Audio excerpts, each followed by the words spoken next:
Yep.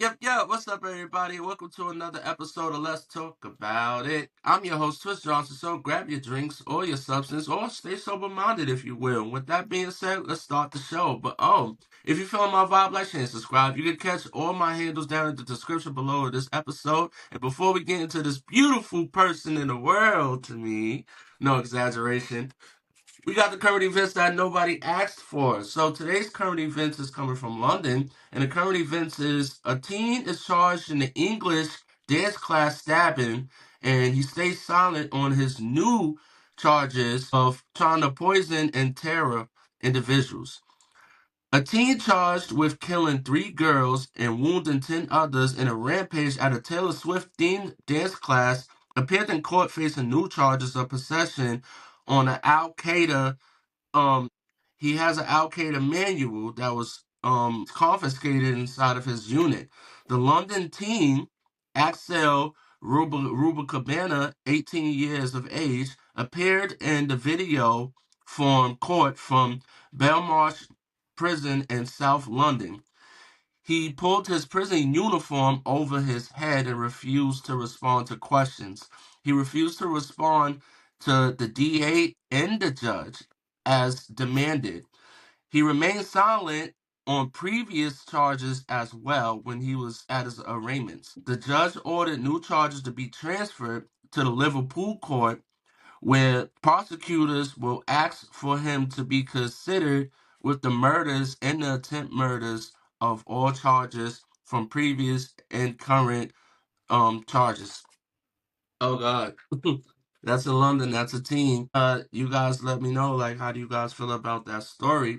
Speaking of teens, we're gonna be talking about the youth today. So, this is my pleasure, this is an honor, but I'm gonna let her tell who she is. Without further ado, tell us who you are, where you from, and a little bit about yourself, and then we'll jump into the pour out and pour up. So I'm Kathleen Fullerton from Portland, Oregon. By way of, I was born in New York, grew up in South Florida, then made my way to Utah, Colorado, Minnesota, Oregon, went to Australia for a few years, came back to Oregon. So here I am. Um, oh my gosh. And I already forgot what else I'm supposed to tell you. No, you can just tell a little bit, just a little bit of No, what I'm you want to know. yeah, I basically retired a year ago. I was an educator for years, and then almost 14 years ago, almost 15, I did AmeriCorps to start this program that I think we're going to talk about a little bit in a youth correctional facility.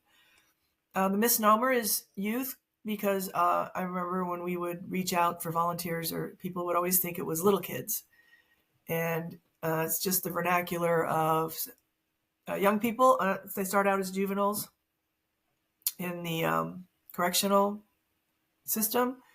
In Oregon, can be young as 12 and then up to 24. And after that, if they have more time, they have to go to an adult facility.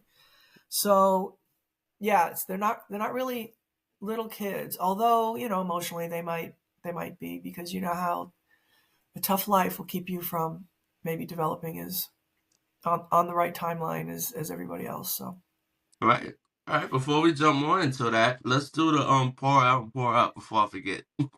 So I thought, as I was listening to your other shows, and the pour out this time of year, the Dia los Muertos, I wanted to talk about the guys that we've lost, Okay. who got out, and then stepped right back either into violence or drugs. So a life that they couldn't escape. Some of them, it's very contentious how they lost their life. Others, it's unknown how it happened. One family is still seeking clues. So we think about them a lot, and it can be very hard on the guys who are left behind. So I think I just want to bring them to memory, and how much they all played a role in our program, and some very much more than others.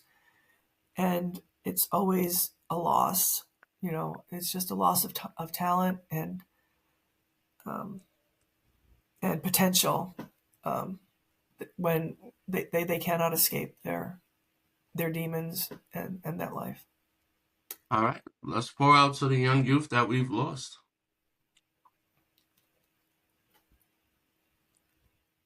All right, let's jump into it. Kathleen.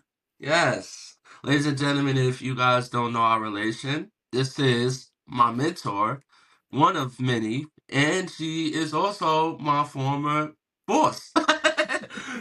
She would like to say that I was, but we'll leave that alone. So we're gonna jog a little bit before we get into the youth, into your past in the help profession, and just being a Samaritan and being a person that do acts of kindness.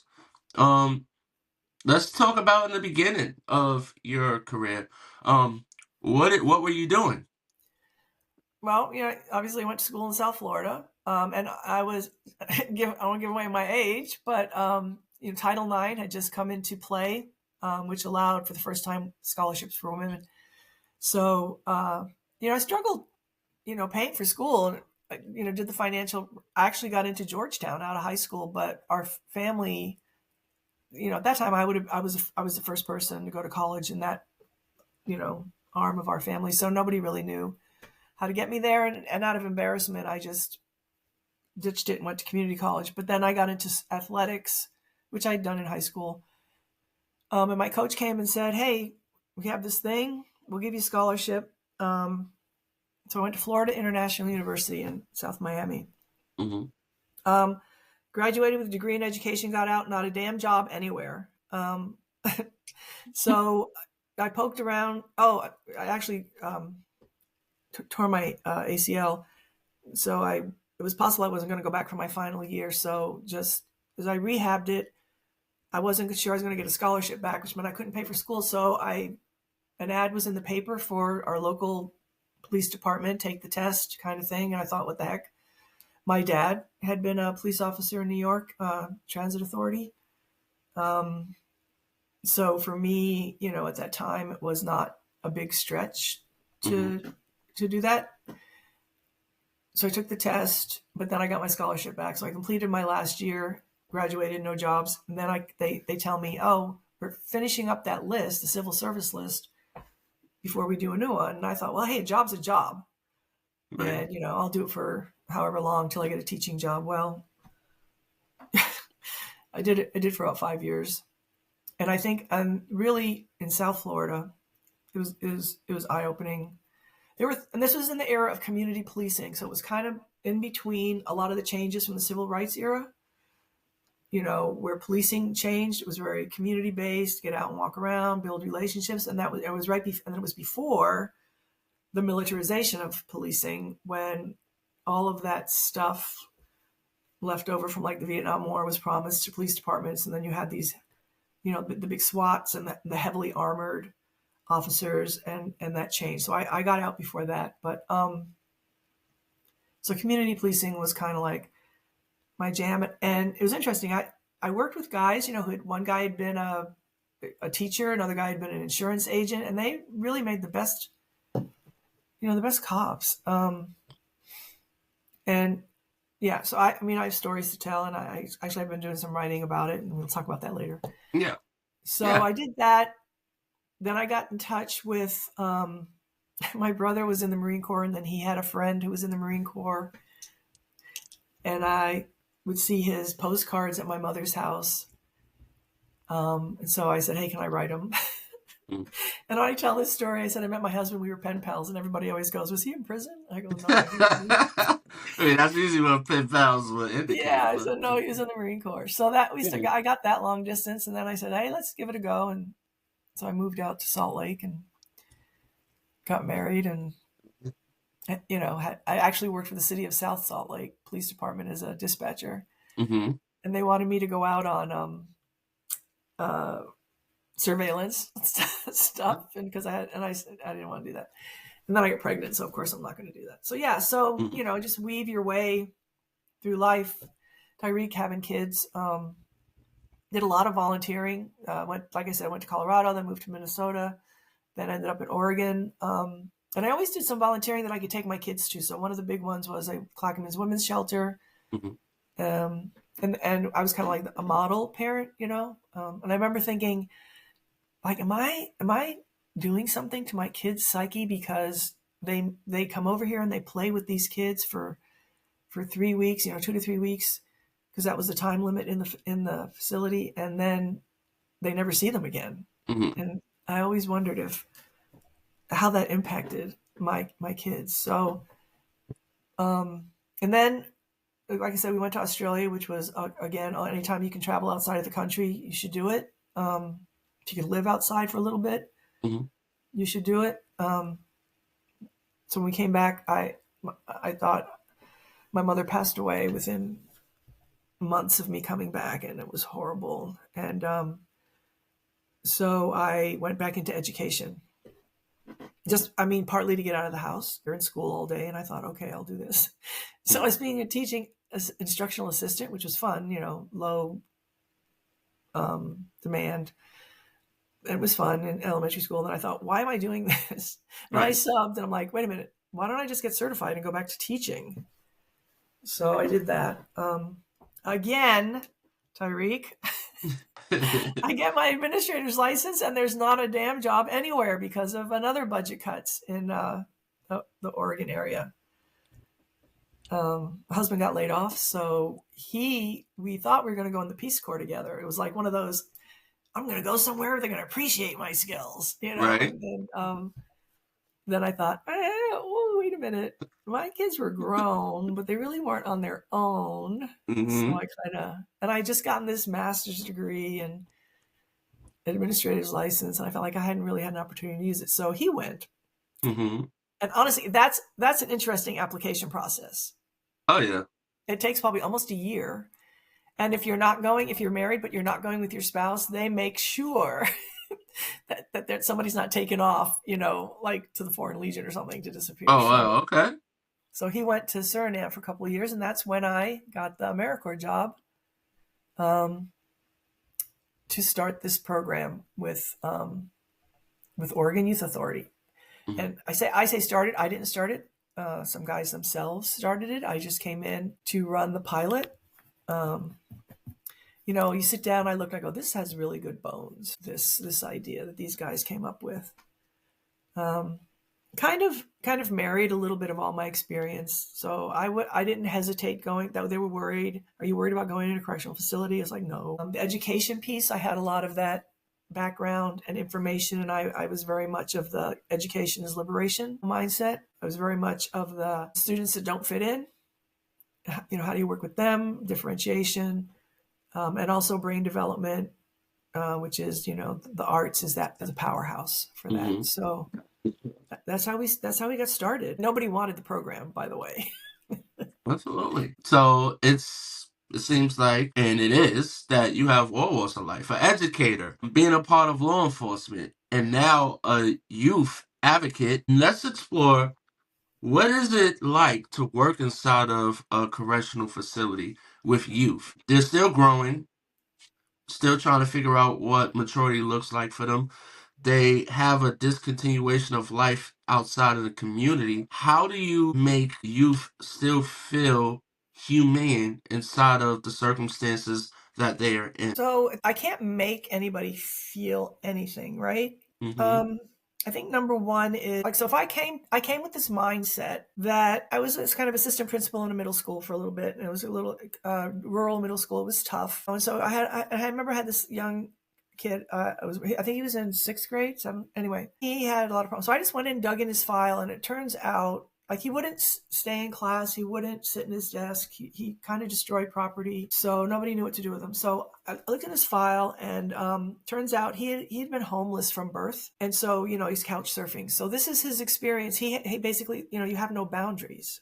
Like, you have nothing. Everything is yours.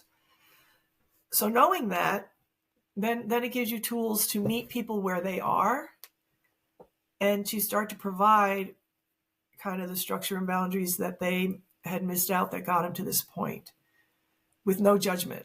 So I think the other thing is, if we build a program that brings in, I think this was the key for Hope Partnership. It was supposed to bring people in who were experts in their field or had standing in the community. And I remember the first few times, all you need was to get a handful of guys to show up, right? And this is the other key, gets them off the unit, which is that they're living in that corrections mindset, gladiator school, especially 15 years ago. They're super predators, the most violent of the violent. But then they come to a place where that's not how they're judged. That's not how they're seen. There's somebody in the community who sees worth in them, who will teach them how to paint. And this person is well known. They know what they're doing, and they have resources. So I think and a huge thing is word of mouth. You remember, it was always voluntary. Yes. They tried to make it all these restrictions on guys coming, and you had to jump through all these hoops, which is like, no, this is all voluntary as long as you can. Guys had to sign up. Back in we had these little sign up sheets. They had to get references. You make a little practice world, but it is voluntary. You came. It wasn't tag level. You didn't have to be a high tag to do it, which at the end of the day, what you want is a mix of your high tags and low tags, right? And for people who don't know, that's like, what would you call that? The metric for behavior.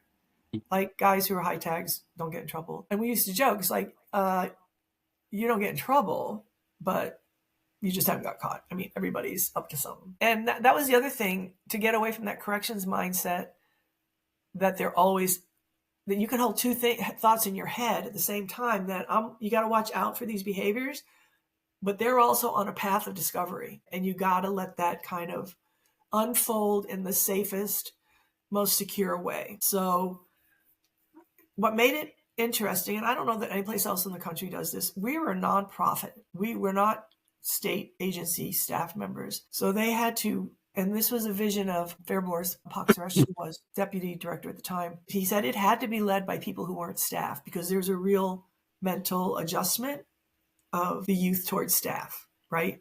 Correctional staff. So but we could act as staff. In other words, like, I had keys, I had a radio, I was the boss, I was the authority. But with us, and in the beginning, it was just me.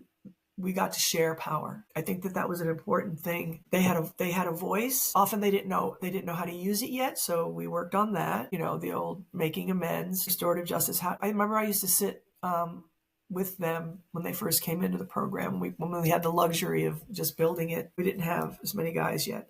Telling them there's going to be a journey. We're going to guide them with it, and one of the first things they're going to learn how to do is repair harm. Like, how do they? And sometimes the ultimate harm they literally can't repair. But we're going to teach them how to do that and move forward. So, actually, I have a little piece I'm working on right now, like What's in a Name, about getting them to use their beautiful names when they're introducing themselves as volunteers, not their nicknames or, a gang name. And I'm not saying don't use it, but understand that there's a beauty to your name and who you are. And I remember guys when they started introducing themselves with their name, and I may feel like you call it, your government name, but it's a name their parents gave them, so it may have some connection, familial connection, or they just sat up straighter. They just you can keep that with your buds on the unit, but I think there's something foundational. So even, for example, my name Kathleen is actually an anglicized colonizer version of my Irish name, what would be my Irish name. So there's history in our names, right? And the ones we choose to use for ourselves. So I think I asked one of the guys about this, because I was writing this. I go, hey, what did you guys think when I asked you to make your name? He said, yeah, because those other names they took on in that other life of, being gang members or just being, and so they felt like, so sure, that's your name. You chose it. You want to be called that, but it didn't really represent who you were. Yeah. So I'm not going to, I wouldn't make somebody, I just wanted him to think about who you are and what you're calling yourself to represent that. And also, I remember one young man, when he was really struggling, and he came to this epiphany. He realized, like, all my family ever wanted was for me to be their son, but he took on all of these other roles. And there's a whole, there's the whole psychology of that. Oh yeah.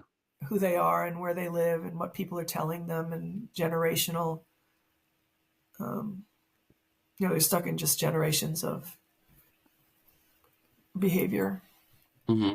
Like I feel like when it comes to youth, when it comes to the names, the street names and the nicknames, it's still a form of acceptance. That's where it's coming from. It's an image, persona that you want to be known for. And myself, I went from like a nickname at a young age, and that's what I wanted to be known for.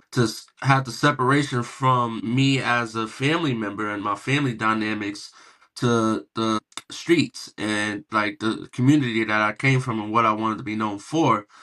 But as we get older, we adapt a more mature mindset and we transition from how we would like how we would like the society to view us to who we would like to be viewed as. And it's blurred lines because when you're young, you have this acceptance from your peers.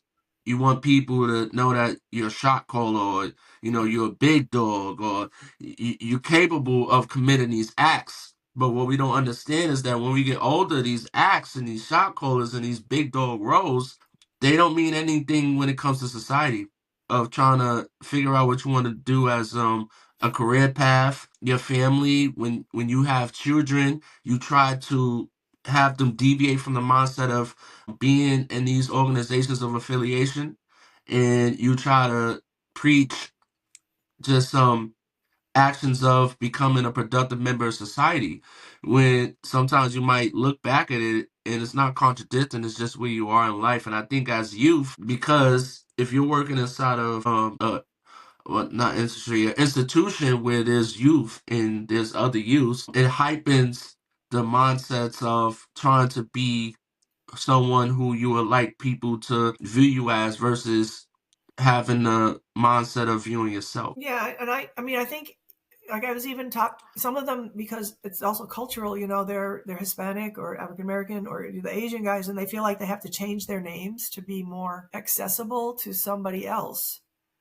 Because my name's hard to pronounce, or somebody made fun of it or something. But it's you. This Everything's is a maturity. I've done it too. yeah. There's And beauty in it. I misspelling. mean, or Yeah. even like what our parents like Kathy versus Kathleen. Or I was Mhm. talking to another writer friend, and his name is Maximilian, and Mhm. he was called Max, and he decided, I really want to be called. I'd like to go back to, I want to Maximilian. It meant Mhm. something deeper, but that's only part of it. The other thing, especially this is the difference. It's getting him off the unit because the psychology of what's going on in the unit is a very high stress environment. Oh Every wait, second. before we jump into the unit part, I just dawned on me. The other part when it comes to cultures, when it comes to nicknames and names that you adapt is the sacrecy of the streets. Some people don't want people to know their government Yeah, names, and that's actually a thing. Like as I got older, because it was a normalcy of telling someone the name that I adapted to. It was hard and difficult for me to hear my actual name until I got older. So yeah, that's a yeah. thing. Just wanted to put that out there for the listeners. That's your street life, and so if they're coming in here and they're looking for something different than that, then Mm-hmm. that might be the first gateway. Is like, what do you call yourself? I guess. Mm-hmm. And there's always you have to survive on the unit, but getting them off, there's a psychology around, your brain calms down. Anytime your brain calms down, it's more open to take in, what's being presented. That we fought a lot the perception of like the shot caller, and they were sure that one of the guys was a shot caller because other youth would bring him, and then they mistake cultural norms for this. Would bring him coffee or bring him his shoes before gym. And I'm like, okay, if you guys bringing coffee means somebody's a shot caller, well, then I'm the biggest shot caller in the place because I never had to fix my own coffee after, they all knew how to do it. And they always made sure I got my cup of coffee first. Yes. But Mm-hmm. I think that what happened was this young man had finally turned his renown into he was an artist now, and a self-taught artist, and he was also one of the oldest kids in the facility, and he had become a mentor around behavior. So that was the respect had nothing to do with being a shot caller. It had to do Right. with aspirations for what he had accomplished. Mm-hmm. Well, for So people who don't know what will make you be qualified as a shot caller, in your own words, what do you feel? makes someone a shot caller? my I guess I am Yeah, a shot just off of what, yeah, just caller. off I of mean, what you observed and knowing well, I what it mean, stands then for. the idea is that they kind of run, I would say, run the unit, and the younger guys, more impressionable guys, do what they're told, and to include violence against other people, rivals, and that sort of thing. So, I mean, it's a word that you hear. You could hear it in corporate world. You know what I mean? It's somebody at the corporate level is they call the shots. They're the shot caller. They're the boss. They're in charge. Um, where that happens and what kind of shots you're calling, I guess, is where you want the transition to be. I mean, the other thing was them learning how to be mentors and being allowed Mm-hmm. to be mentors um, was a struggle, and it's always because everybody, the corrections mind, always assumes they're always up to something no good. Now, I'm not saying that I never thought that or didn't keep that had that awareness in the back of my mind, but you had to open the door to allow for growth. Mm-hmm. Like I said, that was the balance of the safety, security, and tools, and like I mean, I remember going home some days and just worrying about what guys who appeared to be doing really well when I, what was going to happen when I came back, you know, when they were back on unit and had less support, or there were rivals, and Mm-hmm. what that would look like for them. So that's why I think when we got to a place in the program where we were able to get guys off units for a longer time, I feel like now looking back, I think there were a few times guys wanted off because they knew something was up. So there was some danger somewhere or so for them Mm-hmm. or somebody else. And they didn't want to be a part of it. Right. And But now, yeah, yeah, it's difficult for like even outside of incarceration. You don't want to be the person that says I'm scared. right, I'm afraid, because there's different politics where you could get like DP. The acronyms for that it's discipline.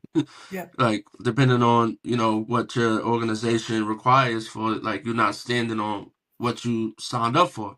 So in other words, you learn how to manipulate to yourself to yeah, find yeah, other ways to get off or get out the situation without it um actually looking like that was the intent. I've witnessed that a few times, like in society and inside the yeah. correctional facilities. So Um, again, it's kind of like the meeting them where they are. you're right. And I Absolutely. remember guys, signing up, and then they call, they just had a bad day. They had a bad phone call, something with their child, their baby mama, the girlfriend, whatever. And they had learned the courtesy of calling to say they didn't want to come. And I said, listen, here's the deal. Mhm. Why don't you just come? You just sit back with me and have a cup of coffee. Just get off the unit. You don't have to participate. You don't have to do anything.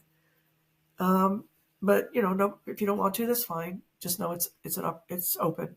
Mhm. And, 9 times out of 10 they'd show up, Right. and Let then me they'd sit ask. there. And if it was somebody like Carlos's group or Francesca with the playwriting or something, eventually they couldn't help Mhm. themselves. Right. They'd start participating. But I think allowing those things for them, which, and no knock on units because of how they're structured and how they have to run. They don't always have that luxury. Mhm. You know what I mean? Everybody still has to go to rec, or everybody still has to go to school, or you have to. So I think the fact that we could offer an alternative place or role for decompression, somebody to talk through it, um, based, skill building, Mhm. how do we handle these situations, just is is one of the things that makes a difference when you have a program like this allowed to run inside. The Mhm. model before, even now, is always you don't get these services till you get out. Right. You think about, no reentry services, no financial. Here's a card. Go down the road. Go sign up for this. Mhm. So we're trying to make it like, let's get them up to speed before they get out or before Mhm. they have to go on.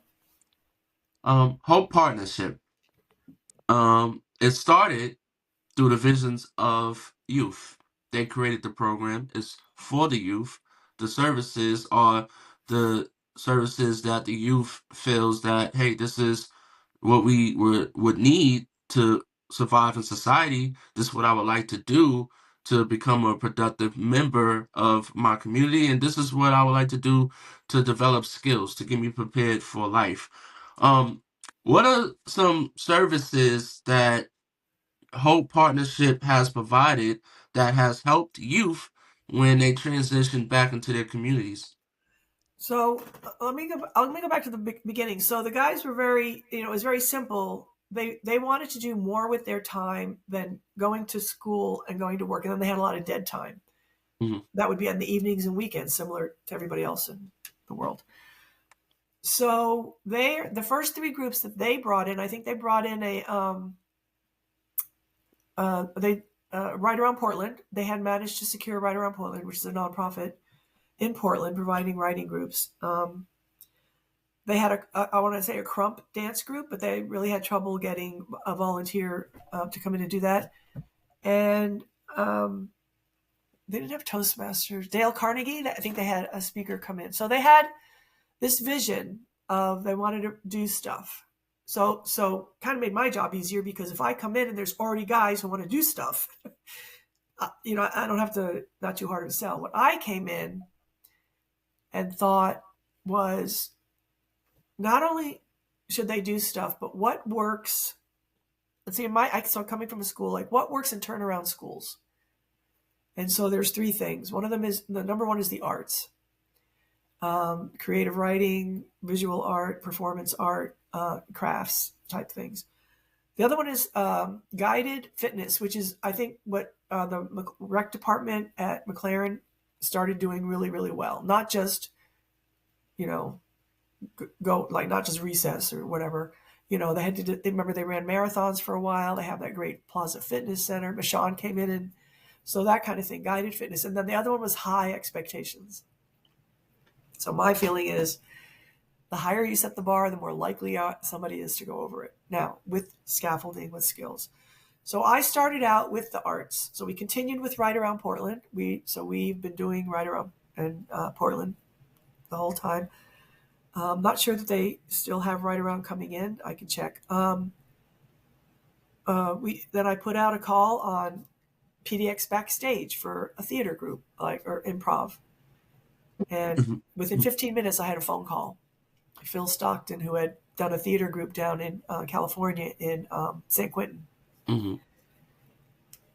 And then so it kind of grew from there. And then obviously Carlos came on board with radio journalism, more art. We had Kanan, a very well-known Portland artist who's also Palestinian, who did mural projects with the guys, taught them how to paint.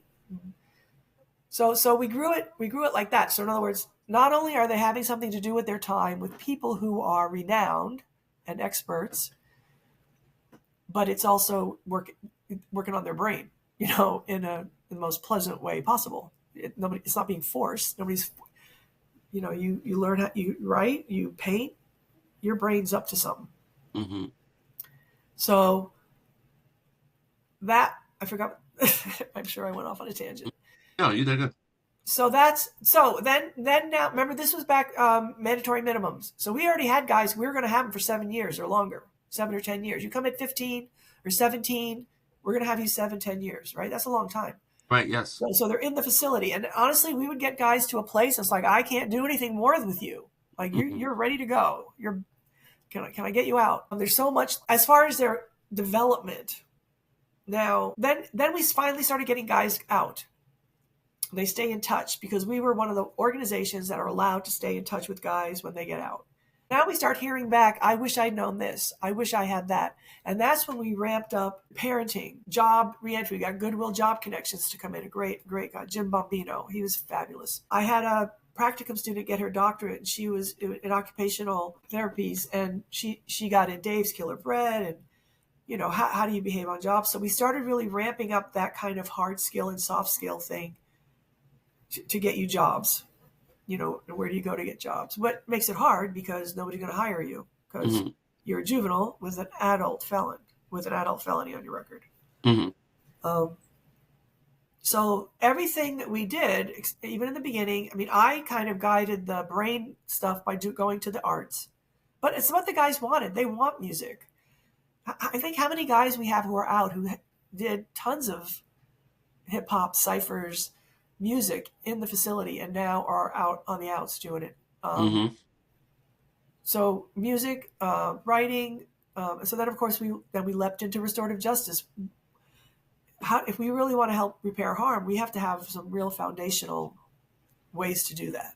Mm-hmm. So we brought in, and like I said, as an educator, I could teach some of these groups, but that wasn't the point. The point was, can we bring community in, and not just one-offs? I call them drive-bys, where you bring in some speaker, somebody who did good, and he talks about, I made it, and I make $1 gazillion, Mm-hmm. and you can too.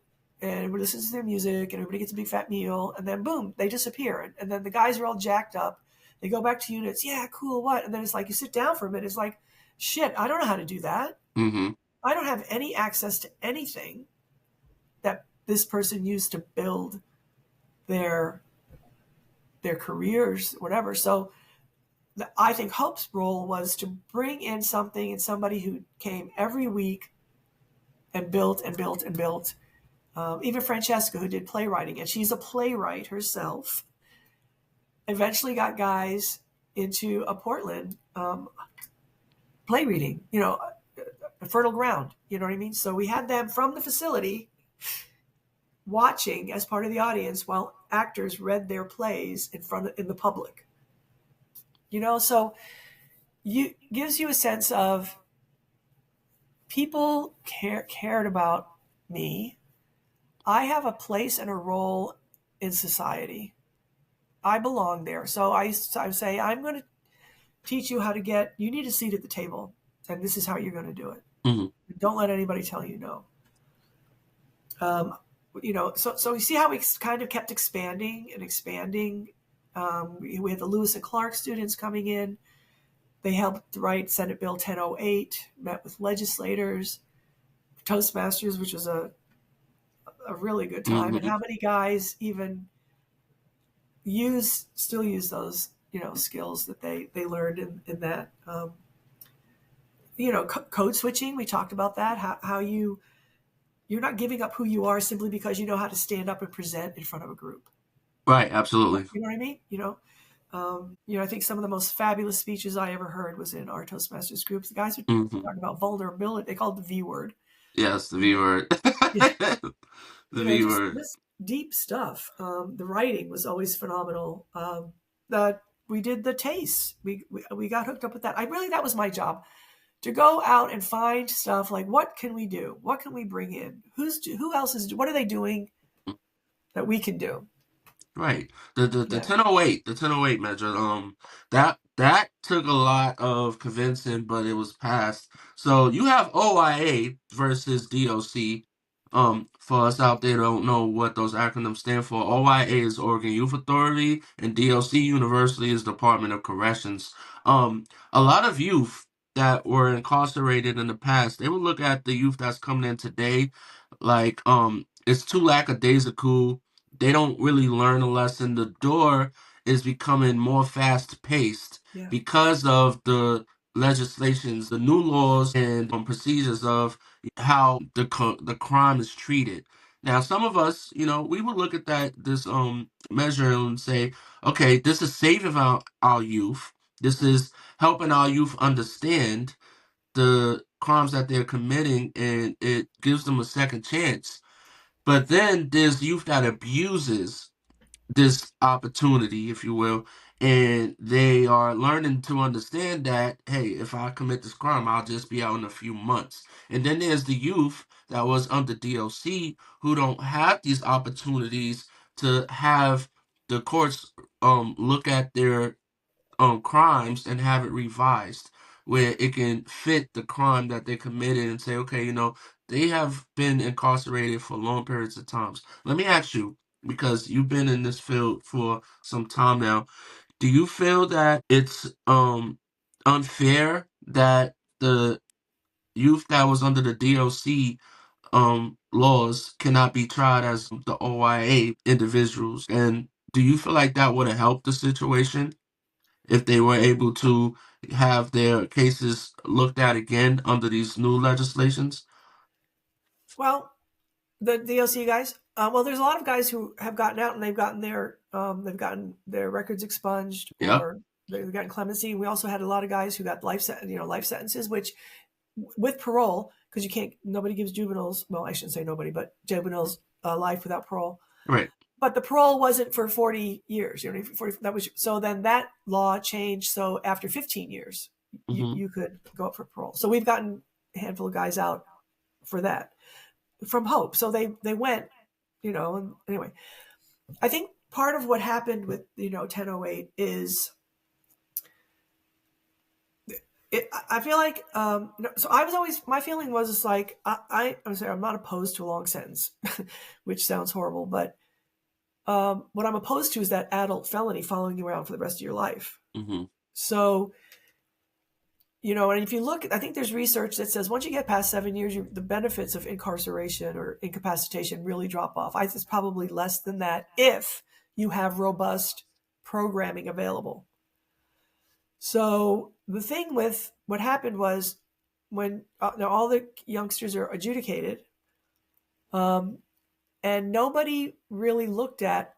So then what happened? You kind of like get this unintended consequences. We don't want to send anybody to jail because that makes them just better criminals. So we're not gonna. They're just gonna be adjudicated. We're gonna get them out in 3 months. I'm like, okay, you didn't do shit. So you're not doing anything for them.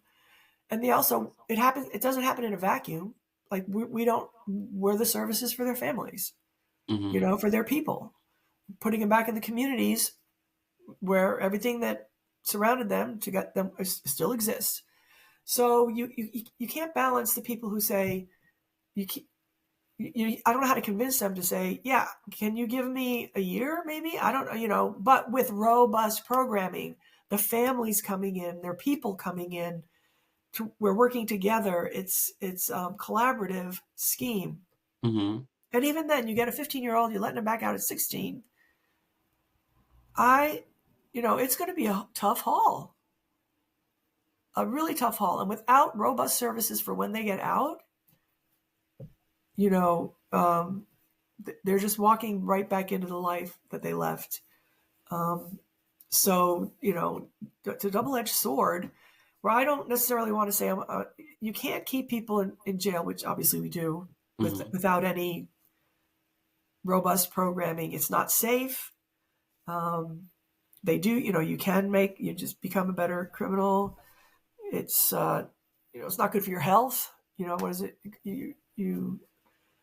There's so many things wrong with it on so many levels. So where do we need to make these fixes? Mm-hmm. In the community when they're younger, their schools, their food deserts, families not supported. And then of course you have the whole culture where everybody loves, the criminal lifestyle, so, being gangsters and all that other stuff. I'm going to emulate that because I don't see any path. Like one of our other guys said, he goes, that's all I knew. My uncles were, everybody was, nobody in my family was saying, hey, you should go to college. There was nobody in my family who went to college. So that's who you're trying to, you pick them up for their. Now you know that we have OIA kids who obviously have very severe crimes, Mm-hmm. and they are being held in custody because you can have them until you're 24, right? Mm-hmm. Until 25. So 25. those guys aren't getting out, but they're not. But they can't be the only ones you're doing anything for. Mm-hmm. So it's really hard. I cram a year or two's development in 3 or 6 months into a kid. It's just really hard, and when nothing's happening on the outside for them. Yeah, I want to talk about that 13 to 25 mindset. You worked in elementary, you worked in law enforcement, you work in correctional facilities. I have worked in correctional facilities. The mentality, a 25-year-old that grew up inside of the system versus a 25-year-old that was out in the community. What is the difference in the mindset, in the development, the maturities, and like how they view things? So you have to think about that. They already came into us with a lower emotional quotient, right? Their EQ is already lower because of lack of resources, stimulation, maybe dropped out of school. Even if your diet is bad for you, so you never develop skills for how to behavior. So we might get that 15-year-old is really more like a 12 or 13-year-old, 17-year-old more like a 15-year-old. So they're already behind. Mm-hmm. So while we had them, we're playing catch up. So some of it is just pure and simple modeling. Like Tyreek, I remember when you first came in there and we went around to the units, you had such a presence that not only were the youth drawn to you, but the staff were. Like that alone, if you never did anything with them, Mm-hmm. is powerful, and obviously then what it does, it makes them more open to anything you might suggest or a group you might want to start with them, or just as you begin to mentor them. Because I also tried to bring in people who looked like them, Mm-hmm. cultural groups and all that stuff. Yes. So yeah, because you can have 25-year-olds in the community who are dumb as a box of rocks too. You know what I mean? They just either didn't get caught, they didn't quite get up to it, but they're behind the curve as well. So I know that some people we used to get mad because I'm going to go to jail, so then I get a college education. I'm like, hey, you're mad at the wrong people. Yeah, you should be getting a college education out. You should have free college out. Mm-hmm. Don't get mad at these guys for getting it. Mm-hmm. Fight the right fight. Be mad at the right people. So I hoped that we could get guys caught up and mature Mm-hmm. while we had them, especially then just send them off to the Department of Corrections or back to their Yes. communities to help withstand the slings and arrows that were going to happen again. Mm-hmm. I still get calls from guys who can't get a job, they can't keep a job. I have one guy who's just, but I also give them suggestions, and we have good partners like Inside Alliance. Like, we have mentors out there. Mm-hmm. But if you won't take advantage of, but some of it's money. Their families have abandoned them, and cost. I think how is there no organization that gets these guys driving? Get your driver's license before you get out. OIA was supposed to do that. Mm-hmm. They did it for DOC guys, get at least an ID. But a way that these guys can get driving lessons and then test for their driver's license free or low cost. Mm-hmm. Mm-hmm. I've been scouring everybody for that, trying to get guys a job, just get their foot in something, and at the same time maintain the progress that they've made as an individual, or reattaching to their families, Mm-hmm. or making good choices with partners and spouses, Right. taking Absolutely. care of the children that they have. It's like, stop doing Mm-hmm. that.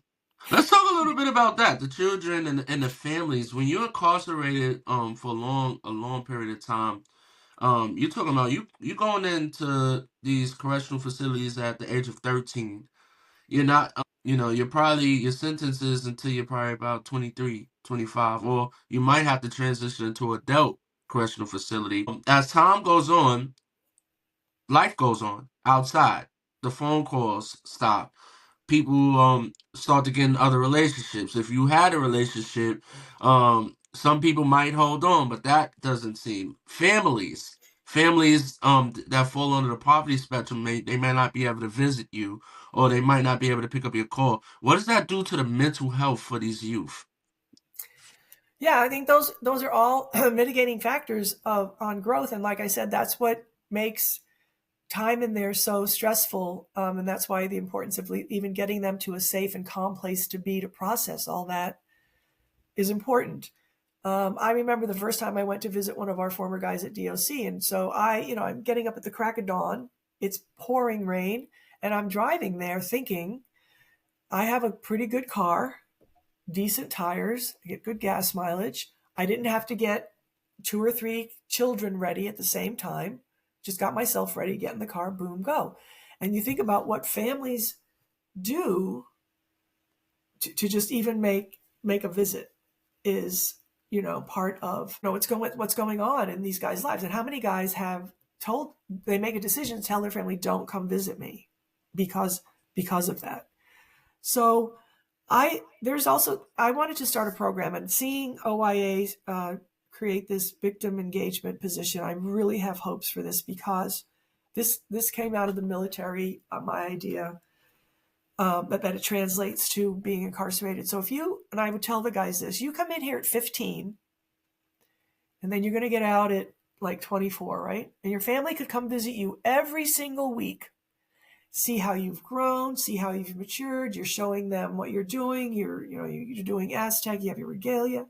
You're writing in groups. You're getting your college degree. But when you get out, you are that 15-year-old boy again. And you can go home and your parents, all they can think about is that night. Every time they hear you leave the house, or they want, why can't you get a job? Why are you sleeping so much? And that's because, when you come back, you're all of a sudden have so many, your mind kind of shuts down because now you're making a million decisions Mm-hmm. that you didn't have to do, right? So there's this like panic mode and I see it in parole hearings where 15 years have gone by since this, horrendous crime. And the adult in custody is explaining what they've done. All of their supporters are explaining what we've done together. And the victims and the victim's family are stuck in that day. And that child who committed that crime. And so everything they're saying is fake, manipulated, and they are hurt beyond measure, and nobody did anything for them. So how did you get to get all of these services and we didn't get shit? Mm-hmm. You know what I mean? I said, one folks said, yeah, I got maybe a month of some therapy and that's it. So this is what's happening, what you're up against when you get out, no matter how good you do, how much you develop. Like you said, the rest of the world is doing something else. Mm-hmm. And some of them, once that day comes, it's like they are still stuck. Mm-hmm. Where it happened, and that is expressed a lot in parole hearings. Mm-hmm. Like for me, at a young age, being a former incarcerated youth, and just understanding from the sympathetic and empathetic side of what it's like when you don't hear from your family members, what it's like to get a call when you're calling, outside just to see what's everyone's up to, and it sounds like everyone's having fun, you're missing out. Yeah. Meanwhile, when you turn to your left ear, right, you're surrounded by other young men and police officers or COs or, floor staff that are trying to structure you. When you asking what's going on outside, they're like, oh yeah, just chilling with the homies, about to do this and all that. And meanwhile, once you get off the phone, you might just be going to your cell or your dorm or going to eat. Um, I don't think if you really don't understand, yes, you could be empathetic in theory, but you don't understand about emotion, what it's like to have that phone call from your parents, from your siblings, from your friends, from your person that you are interested in. When you get off that phone, that gives you at least a day to a few hours of sensation of feeling like normal for a second. But let's talk about when you don't. When you don't, it plays on your mental and it makes you become enraged. It makes you feel like the world's forgotten about you. When they haven't, but life is going on so fast. But when you're incarcerated, you have more time to sit in solitary and think. So for you thinking that no one's like checking for you, no one's paying you any mind. It's not that. It's just that life is going so fast and you touched on it. So now when you get back outside, you're not zoomed in on the factors that you were zoomed in on while you were incarcerated because now you don't have that time. Now you're thinking at a rapid pace. You got to get work. You might have a kid outside. You have to pick up responsibility with your parents. And yes, they do have the mindset of stuck of now you're back and now your clock is ticking again. Yeah. So now they're looking at, yeah, this was that kid, that did that. Let's see what they do now. And now the transition also is hard, which I'm gonna lead into this question is, why do you feel that youth or people who that are repeated offenders, it could be youth or it could be people who are in the adult incarceration system, why do you think it's a constant revolving door? What are the services doing out there Because we know inside you have these services that are being offered. There's a lot of time for you to concentrate and get focused. But when you get outside, it seems that people wander back. Why do you feel? It's kind of interesting. There's so many different reasons, and honestly, in our program, nobody studied it scientifically, which we probably should have. The research thing of how much recidivism we had. I did have one young man, and his recidivism was really around his financial situation, where he was trying to support his mom. And then if you don't have the money to do that, you're going to go, your default mode of how you're going to get the money. Mm-hmm. And so you're going to have a parole violation, or reoffend. So we've had guys. There was a video on the news of a robbery. I want to say in a Wendy's, and everybody's going, "We know who that is." Mm-hmm. It's like you drop into what is comfortable, what you know, when what you don't know is too hard. Um, when you just don't have the supports or the strength. When I was doing the work with the Clackamas Women's Shelter, the rule of thumb, it would take 3 times for a woman and family to leave before it would stick. Leave abusive situations. So I can think about why that is and what that is, and I guess go off and do this, research it. But I think there's a lot to do with just I've talked to some of the guys who, when they first get out, they worked in some programs that were supposed to be offering services, and they're flat out saying they're not doing it. Right. So I don't want to throw shade, but I can't control other programs. I can only control mine. I can only try and get the guys ready enough. And now, like I said, I get a ton of phone calls still to this day asking for help, which, Right. I try and do the research or point them in the right direction, get them. So that, Anna and Inside Alliance is a really good, Mm-hmm. that's a great program we got going. Yeah, shout out to Inside Alliance. Yeah, and she came, 2019 is built from there. Mm-hmm. They have mentors. I put in an emergency phone call one day. I'm driving to Bend, and I get a call from this kid, and it's just all going to hell in a handbasket, and texted him, and 3 of them responded immediately trying to get a hold of him. Right. But he chose not to reach out, reach back and take advantage of the services they were willing to offer. Yes. So and I think that's part of the burden where you get burnt out is you can't, that there's going to be misses in who you're helping. You just know, Mm-hmm. you're going to lose some.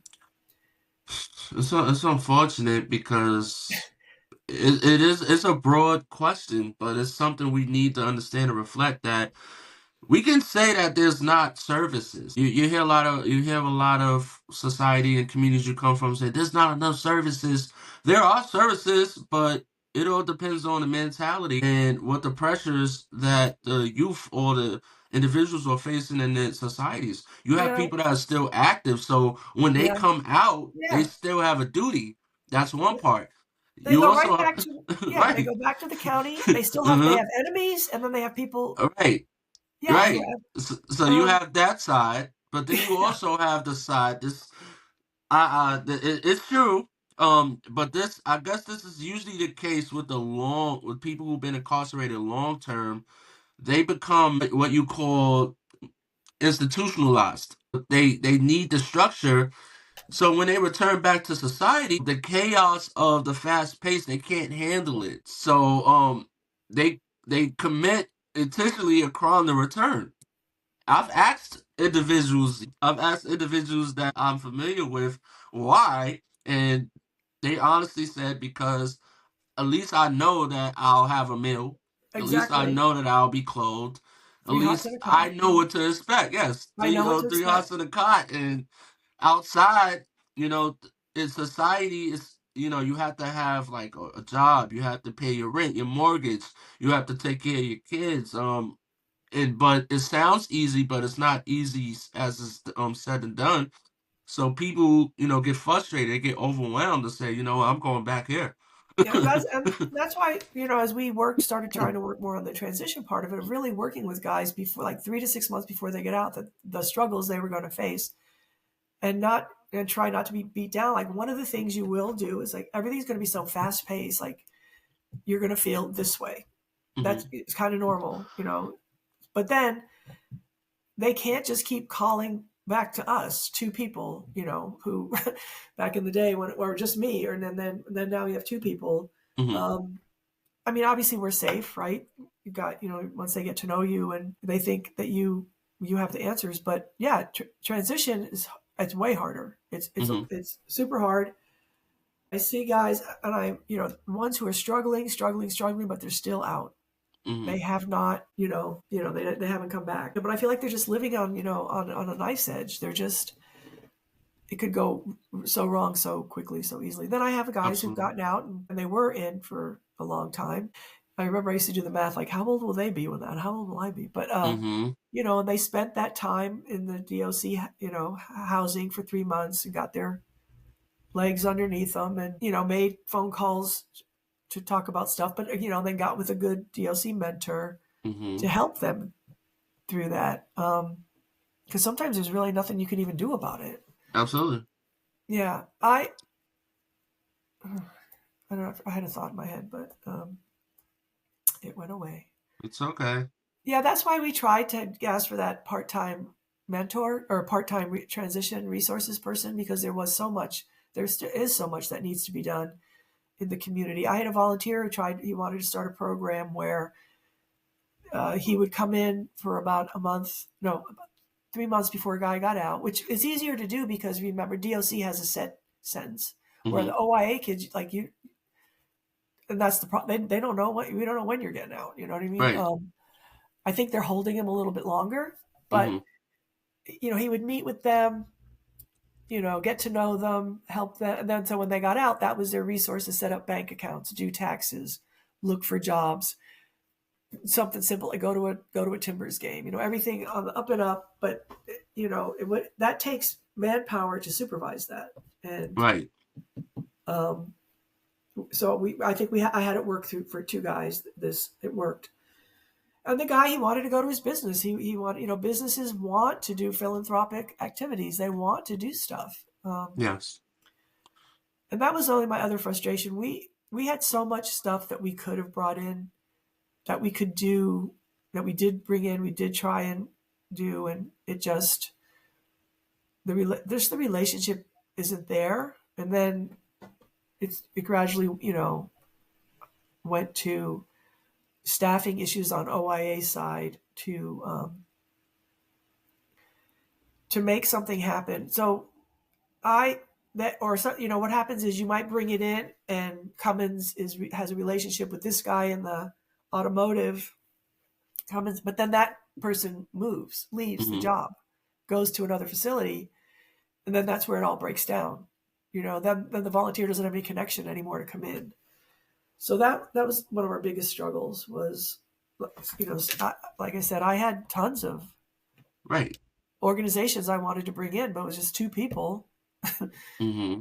And then, things worked against us. COVID, our program kept running during COVID with Yes, video it did. groups. Mm-hmm. I mean, I did groups on video, so that helped that we have access to that. But then you're right, the younger population, the quick in and out, nobody knows what anybody, you can have a guy in a finance class and then they'd be gone before we could finish it.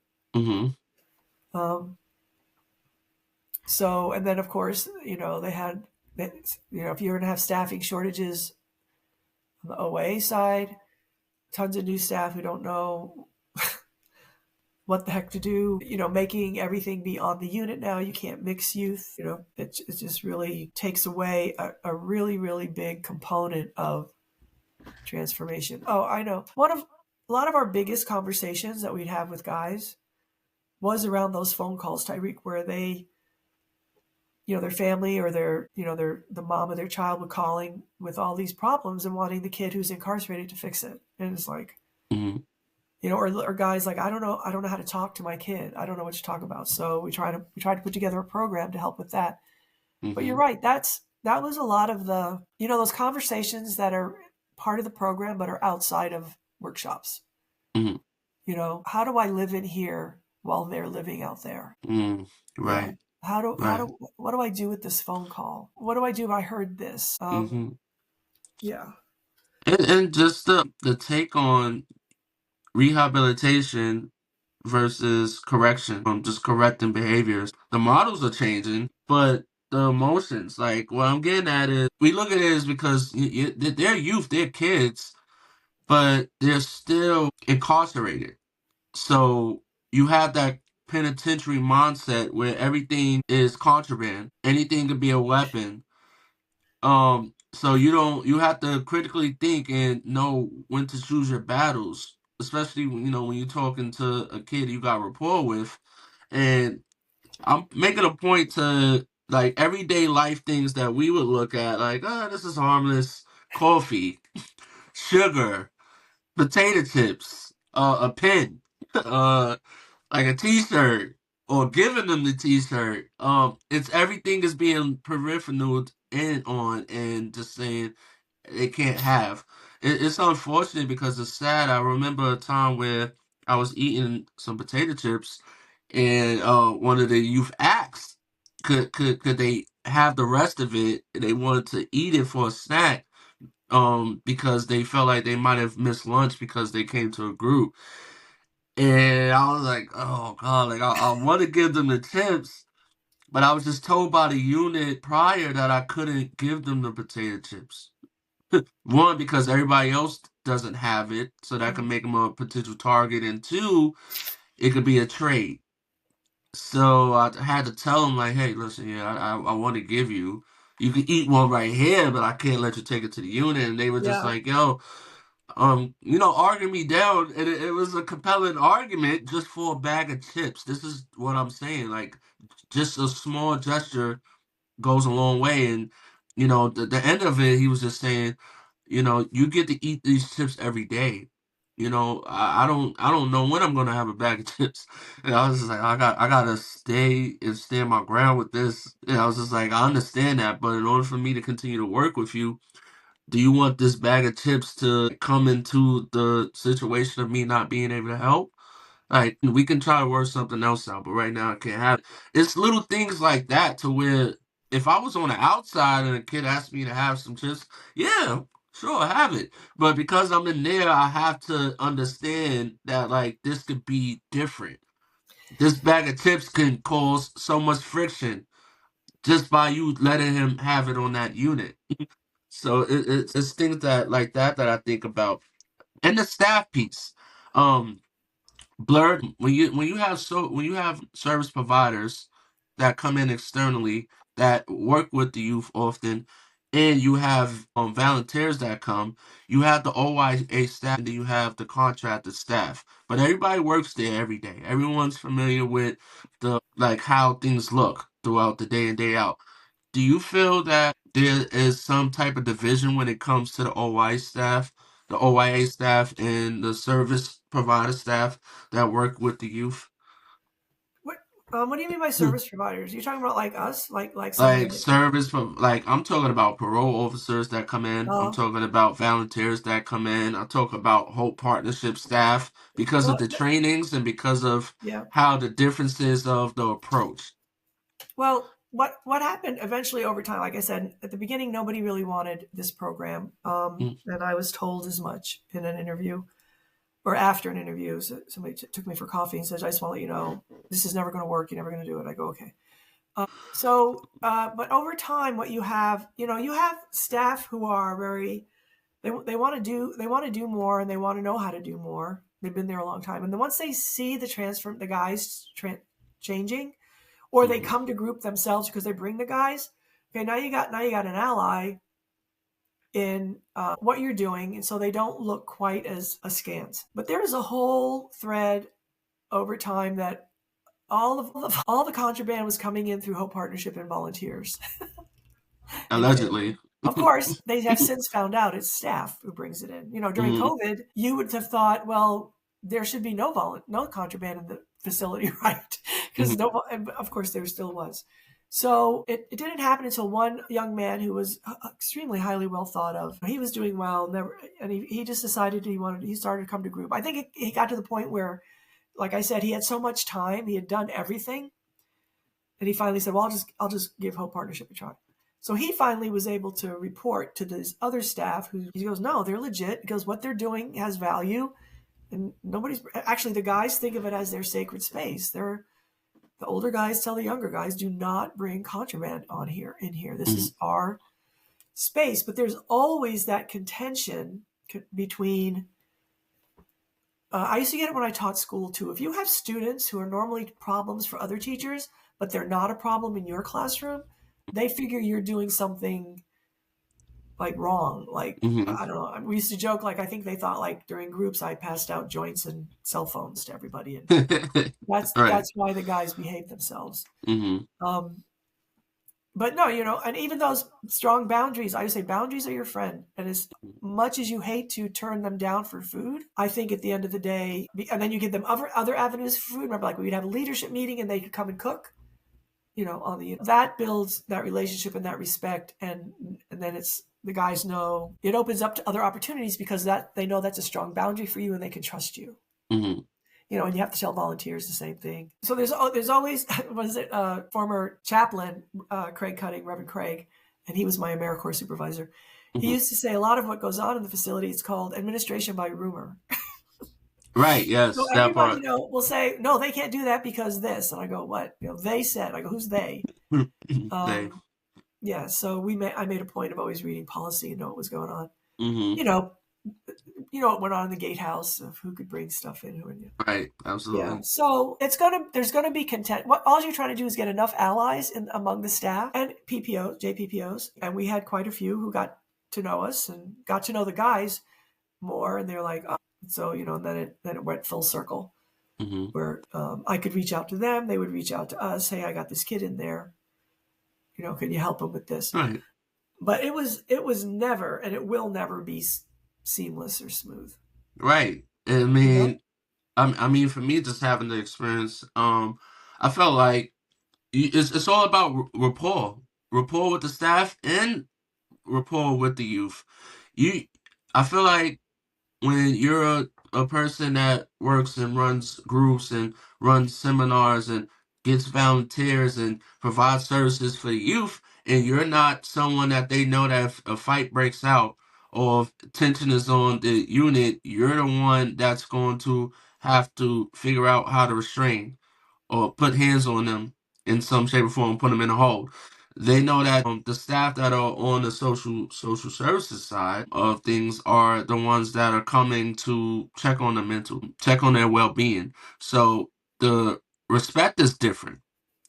The approach is different. So coming on the units, it would be some sense of relief, like, oh yeah, we get to have some fun. But for another staff member, it's like, oh my God, they're gonna kind of like undo everything I just done. I just got this youth to calm down, and here you come, and it's some sense of you're hoping that they don't undermine you. So it's good for you to go, on these units or these dorms, whichever correctional facilities you're at, and get to know the staff that are on those units. Yep.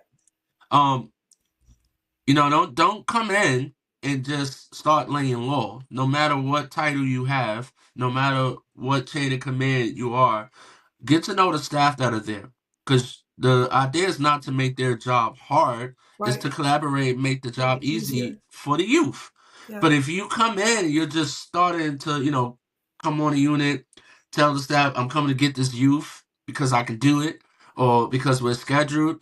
That still has some type of sense of division. You want to work where it's no separation, it's unity. So I find it useful to have rapport with the staff as well. So if you come to go get a youth and a staff member is saying, yeah, this youth is not going, absolutely not, and you guys have no rapport, you're known to be a person that takes people just because you're scheduled or just because you feel like you can, and you're undermining a staff member, they'll be reluctant to allowing the youth to go. But if you have rapport and it's the same situation, you might go pull them to the side and like come up with some type of deal because it's you. It's like, you know what?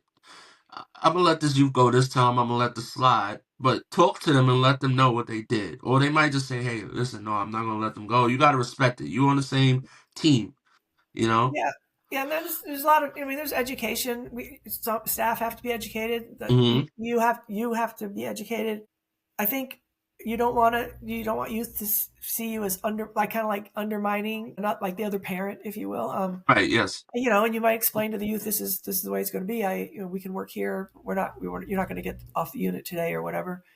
Hmm. Um, that's a huge part of, like you said, everything working together, and then the communication. The other thing, consistency. I used to say that's the coin of the realm. That you just keep showing up. You just keep showing up. For volunteers, that's why we made really volunteers. We're going to commit. You have to show up. You can't Yes. not. The guys would even get to where like they start to worry about a volunteer after, like, oh my god, are they okay? So Mhm. that's you've built a relationship. But yeah, the thing going on units, which you do. I don't know what's going on there now, but I really did not want to. I felt like I got called more to a unit by staff to help talk to a kid, Hmm. get them on board with what was going on, and so that staff had some awareness of we're a team here. You're like, Absolutely. yeah. And so the same respect happens. You always, when you come on the unit, you check in with the staff, let them know why you're there, what you're doing, especially new staff who don't know what the heck's going on, and they're afraid they're going to be bamboozled or Absolutely. manipulated or something. So, and like again, it's another way to demonstrate boundaries to the youth, um, and then that actually just gives you more strength in a relationship when they Hmm. know. Yeah, there's day we're gonna live to fight another day. You're gonna take. I used to tell them that you're gonna take this one on the chin, and then we'll move Hmm. on, and I'll come back tomorrow or whatever. And that's Okay. how that live to fight another day. And I'm not gonna die on every hill, dude. So, Right. um, there's times when I'm gonna, this, I'm gonna, go up to the office or go into a meeting and raise hell. But you pick and choose those. Hmm. What makes the most sense? Oh, okay. We're getting close to wrapping up, so let me ask, where's Hope Partnership today? I last year, it's like I tried to retire once, so I ended up, um, Yeah. and really, I remember the guys. I always told them, I said, "Oh, when I have grandkids, I'm probably going to retire," and they dreaded the day I had grandkids.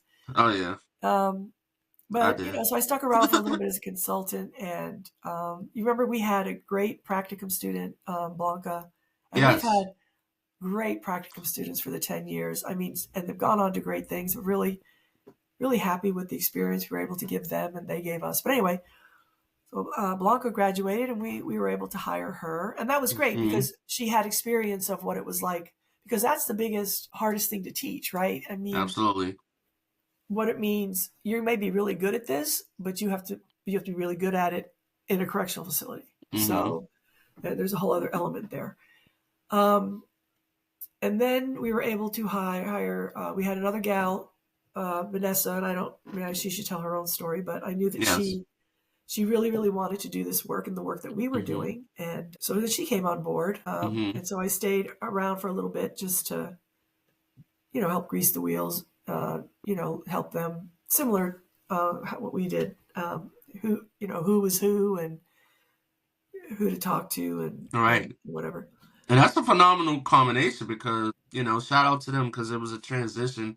Blanca, she was like an understudy. I trained her. Yeah, shout out Yeah. Blanca. Yeah. And Vanessa, she was an OIA staff Right. that Right. transitioned to whole partnership. So that's a phenomenal combination that understands both sides of the Yes. politics. And yes, both ladies, they bring a diversity approach and a empathetic approach to understanding what it's like to work with troubled youth and incarcerated individuals. So Yep. shout out to both of them with whole partnership And and still continue to keep it running. yeah, Absolutely. they've definitely adapted.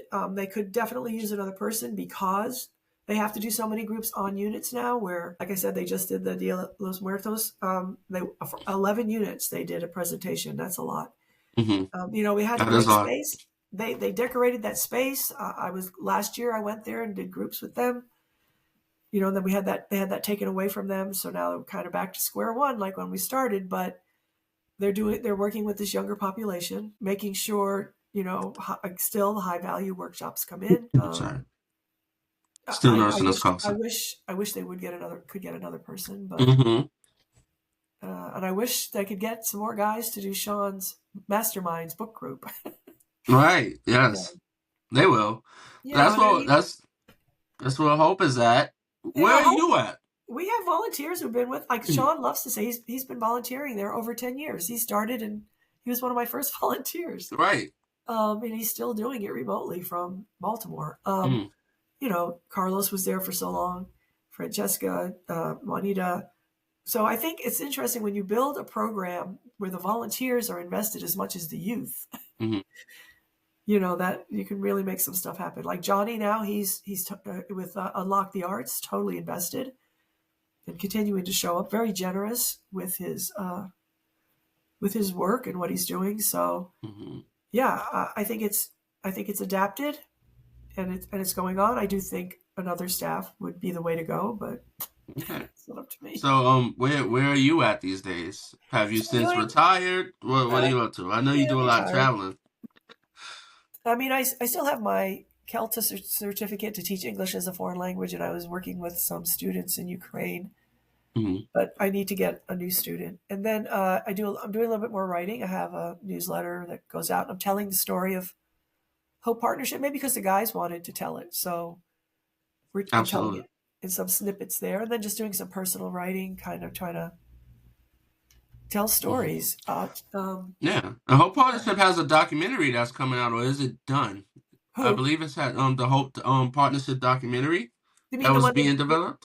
that Jenny did? Yes. She did I think she wants to do a bigger one, and we do have that little one, and it got approved. I should get it from her because to say if we could share it now that she did a great job because I completely turned it around where guys Mhm. can't be identifiable anymore. Yeah, it's okay. But I would definitely love it. I would actually love to share it in the description. So one day if we could get that. Okay, I'll find I would out. I'll love it. find it. Yeah. Um, well, let's wrap up because I know that you're a busy person, so am I. Uh, tell anyone who's ever just thought about it, that's up and coming, that would like to work with incarcerated youth. Can you just give them a little bit of what to expect and like what mindset should they come with? Ooh. Um, it's crazy. Don't make it loaded. I know it's loaded, but What to expect? Well, you got to meet them where they are. They're going to be kind of as hesitant about you as you are about them. Just be confident. That was it, in what you have, and present quality. Be prepared. Don't half-ass it because they will sniff that out so quick. If you're inauthentic, they will see right through you. We used to have the leadership guys meet with volunteers, and there's a few that they said absolutely not. And you're not there for any. If you feel like you have a savior complex, don't bother. You're gonna, like you said, you're gonna build rapport and relationships, and you just have some gifts to give as they have to give you. And I feel like bring your A game. It'll make for a more satisfying yeah. experience. And boundaries are your friend. Boundaries are your friend. So there you have it, ladies and gentlemen. Kathleen, I love you. You know I love you. I love you too, Tony. You know you my big homie. Gotta give it to you. I It was a know. pleasure to have you up here. Anyone who views this is definitely going to get something out of it. So I'm gonna close it out by saying that concludes another episode of Let's Talk About It. I'm not gonna say tune in every Thursday at 8 because I'm kind of changing the format, but you can tune in every week as every episode is going to drop weekly still. And you can catch these interviews exclusively on YouTube, Spotify, Amazon, iHeartRadio, and Apple Podcasts. And you can follow me on all the social medias in the description below. I'll make sure that I give all of Kathleen's descriptions and handles in the description below. And with that being said, I'll miss y'all. Peace.